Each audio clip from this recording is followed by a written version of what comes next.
Don't come to the wedding. Goodbye, disgrace. That's what my sister shouted across the living room, her voice slicing through the air like glass. Mom didn't even look up from her phone. She just smiled and added a red heart emoji to the family group chat. Everyone laughed. Except me. Hi everyone, my name is Lauren Hale, I'm 29. And if you think families don't play favorites after 29 years, think again. How does a family decide who belongs, and who's just funding the celebration? The lights from the chandelier reflected off the champagne glasses. My sister Amber was spinning in her new white dress, showing Mom the lace sleeves I had paid for. I had transferred the last $1,200 2 nights ago. The wedding florist, the cake deposit, even her hotel suite, all tied to my joint account with Mom. I didn't mind helping. Until tonight. Amber's fiancé Ethan sat smirking on the couch, whispering something that made Mom snort with laughter. Don't take it personally, Lauren, she said, half mocking. It's Amber's day, not your therapy session. The room went silent for a heartbeat. I looked at my sister's eyes, glassy with victory, and I smiled. Perfect, I said, keeping my voice soft. Then I'll remove my payments from the account. Amber blinked. Ethan chuckled. Mom rolled her eyes. Don't start drama. We already used that money and you'll ruin everything. But I didn't argue. I walked upstairs, each step echoing through the house like a countdown. Behind me I heard Amber shout, "We'll just replace you in the photos." I packed quietly, laptop files, the folder marked joint account receipts. The night outside felt unnaturally still. At midnight I sent one message to the group chat. Good luck tomorrow. You'll need it. No reply. Just the read receipts glowing back at me. By morning everything had changed. The wedding venue's manager had left 10 missed calls. Amber's dream ceremony was suspended, payments reversed, and the decorator refused to continue without clearance. And when Mom opened her banking app, her face went white. That was the first silence I'd ever heard from her. If this ever happened to you, say, same in the comments. Mom's silence that morning was louder than any insult she'd ever thrown at me. I stood by the kitchen counter, coffee in hand, pretending not to watch her face as she scrolled through her phone. Her fingers trembled. Then came the scream. Lauren, what did you do? Amber stormed in, wearing a pink silk robe, veil half-pinned, mascara already streaking. You ruined my wedding. The venue says payment bounced. The florist says card declined. Are you insane? I didn't look up. No, I said softly. Just, done. Mom slammed her mug on the counter. You transferred everything out of the joint account? I nodded. My salary. My savings. My name. All of it. Amber's voice cracked. You can't do that. It was our wedding fund. I finally met her eyes. Funny, I said. I don't remember being invited. Her mouth opened, then closed again. Ethan walked in from the porch, holding his phone like it had burned him. Your family's trending, he muttered. The venue manager posted about a bride who ghosted payment mid-ceremony. Everyone's guessing who it is. Mom turned to me, panic flashing across her face. Fix this, Lauren. You're humiliating us. That word, us, hit differently now. For years it meant them, never me. I took a slow sip of my coffee. You wanted a perfect day, I said. Now you have everyone's attention. Amber lunged forward, tears cutting through her makeup. You'll regret this, she hissed. But I didn't. Not even when Dad called later, his voice shaking between anger and disbelief.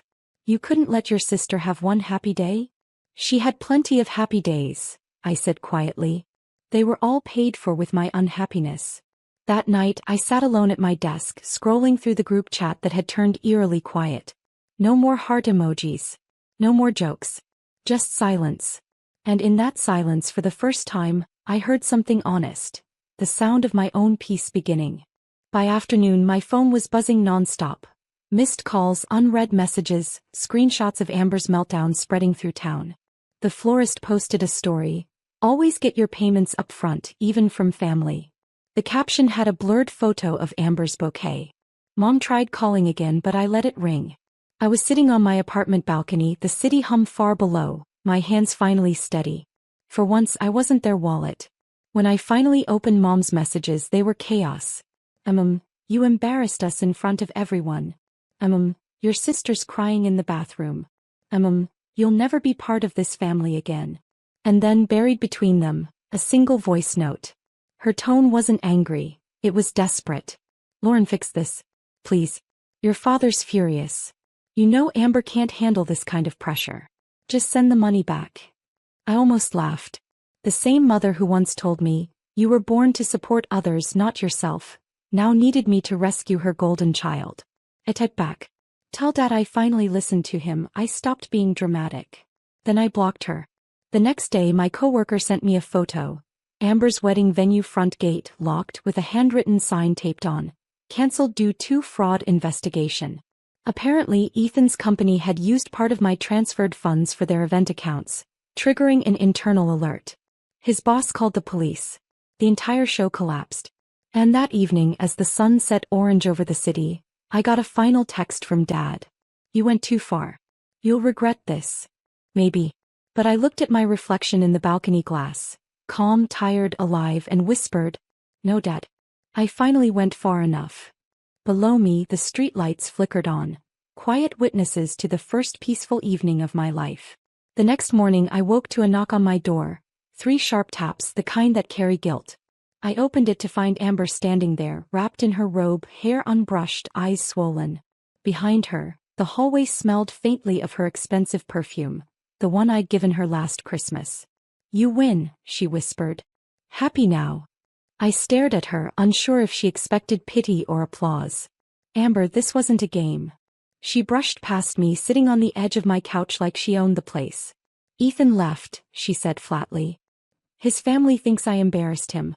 Mom says you turned everyone against me." "She's right, you always wanted to."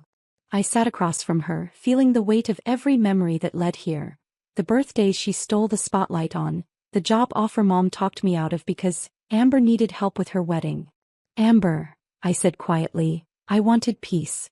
You wanted a kingdom built on my work." Her eyes filled again, but her voice sharpened. "Then take it all. I hope you choke on your peace." She stood to leave but stopped when she saw something on my wall. The framed bank statement from years ago when I'd made my first real salary deposit. A reminder of independence. "You framed money?" she scoffed. "No," I said. "I framed freedom."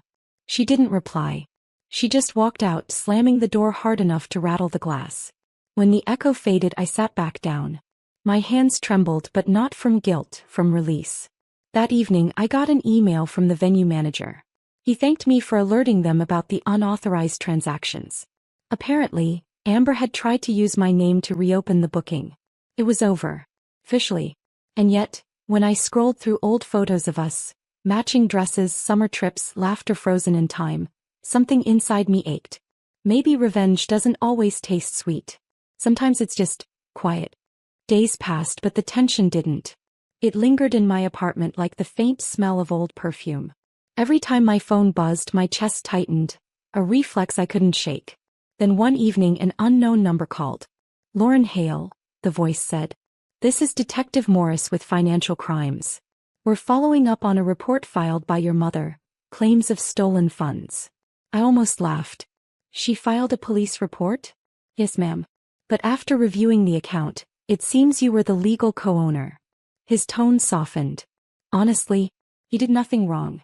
Just family drama spilling into paperwork." I thanked him, hung up, and exhaled slowly. It wasn't relief exactly. More like clarity settling in. They hadn't just lost their money, they'd lost control. That night, Amber posted on social media. "Some people only feel powerful when they destroy others. But God sees everything." The comments were full of sympathy, heart emojis, and pity. Not one person mentioned how I'd funded that everything she lost. I stared at the screen for a long time before typing a single comment under her post. And sometimes God gives people chances to stop using others. Then I logged out. The next morning I received an email from the decorator. She wanted to confirm whether Amber's remaining balance would be covered by me as it had been before. I smiled as I replied, "No. I'm no longer responsible for their happiness." It felt poetic, almost cinematic, watching them scramble for stability after years of calling me dramatic for wanting fairness. Still, a part of me missed the simplicity of belonging even in dysfunction. But maybe family wasn't supposed to mean obligation. Maybe it meant freedom to walk away when love turned into currency. As I closed my laptop, I noticed the framed bank statement again. Beneath the glass, my reflection looked different this time. Not bitter, not broken. Just, finally my own. That weekend, I drove past Mom's house for the first time since everything fell apart. The front lawn was littered with half-deflated balloons and wilting white roses, the remains of a wedding that never happened. Even the "Welcome to our forever" banner still hung crooked on the porch, flapping weakly in the wind. Through the window, I saw Mom sitting on the couch, clutching her phone. She looked smaller somehow. The woman who once ruled the house with a single glare now seemed lost in her own silence. I parked across the street, engines still running. Part of me wanted to knock to end this Cold War. But then I remembered every time she'd chosen Amber's comfort over my pain. The time she told me, "Don't ruin the family mood with your feelings." I turned off the engine. The quiet wrapped around me like fog. My phone buzzed. A message from Amber. "You win. Dad's not speaking to me. Mom cries all day. Ethan's gone. Hope you're proud." I stared at it for a long moment before replying. I never wanted to win. I just wanted to be seen. There was no response. Just the typing bubble that appeared, then vanished. That night I dreamed about our childhood. Amber and I in matching pajamas sneaking cookies from the kitchen. Mom laughing softly. For a moment I forgot how broken we'd become. When I woke up, dawn light spilled across my apartment, golden and new. I brewed coffee and opened my notebook. The one where I'd been tracking every payment, every receipt, every betrayal. On the last page I wrote, "Debt paid in full." Emotionally too. I closed it, slid it into a drawer and whispered to the silence, "Let it stay there." Outside, birds were already rebuilding a nest on my balcony railing, as if reminding me that destruction doesn't end stories. It restarts them. Monday arrived quietly. No messages, no family drama, no sudden phone calls. The silence felt strange, almost holy. I went to work early, the air still cool from the night rain. My co-workers whispered, curious about the wedding gossip that had spread like wildfire, but I didn't offer details. I just smiled faintly and said, "Families have seasons." During lunch I got an unexpected email, from Ethan. "Lauren, I know I don't have the right to contact you. But I owe you an apology. Amber told me you'd been controlling, jealous, always trying to ruin things. I believed her. Now I see I was wrong." He wrote about the unpaid vendors, the frozen accounts, the reality finally sinking in. He ended with, "I hope you find peace. Real peace, not the kind that depends on other people's approval." I stared at the message for a while before deleting it. His words weren't closure. They were confirmation. That truth has a way of echoing through even the most decorated lies. That evening I took a walk near the water. The city lights shimmered on the river's surface, fractured but beautiful. I caught my reflection in a passing window and realized I didn't look like the same woman who once begged for kindness in her own family chat. I looked stronger. Clearer. At home I found an envelope under my door. No name, just handwriting I knew instantly. Mom's. Inside was a note written in shaky pen strokes. "Maybe I didn't raise you right, but you raised yourself strong. I'm sorry." I read it twice. My throat tightened, but I didn't cry. Some wounds didn't need tears. They needed space to breathe. I folded the note carefully and placed it beside the framed bank statement. Two relics of a life rebuilt. One of money, one of meaning. Then I exhaled deeply, like someone finally free from a lifetime of permission. A week later I stood outside my mother's house again. No shouting this time, no hidden agenda. The front yard had been cleaned up, the wilted flowers replaced with fresh ones. The forever banner was gone. The house looked smaller, quieter, human again. I knocked. Mom opened the door slowly, her eyes tired but softer. Behind her, I could see Amber sitting on the couch, scrolling through her phone, pretending not to see me. "I made coffee," Mom said, voice trembling. "Not sure if you still take sugar." "I don't," I said gently. "But thank you." We sat in the kitchen, the same table where I'd once been told to stop being dramatic. This time the silence wasn't cruel. It was tentative, like an apology trying to find its voice. Mom finally spoke. "I thought love meant giving to whoever needed it most. I didn't see that you were the one giving everything." I looked at her hands, older, shaking slightly. "I didn't want revenge," I said softly. "I wanted respect." Amber appeared in the doorway. Her eyes were swollen but her tone was steady. I shouldn't have shouted that day, she murmured. You didn't deserve it. For a second the three of us just sat there. Mother, daughter, sister, all cracked in different ways but somehow still pieces of the same mirror.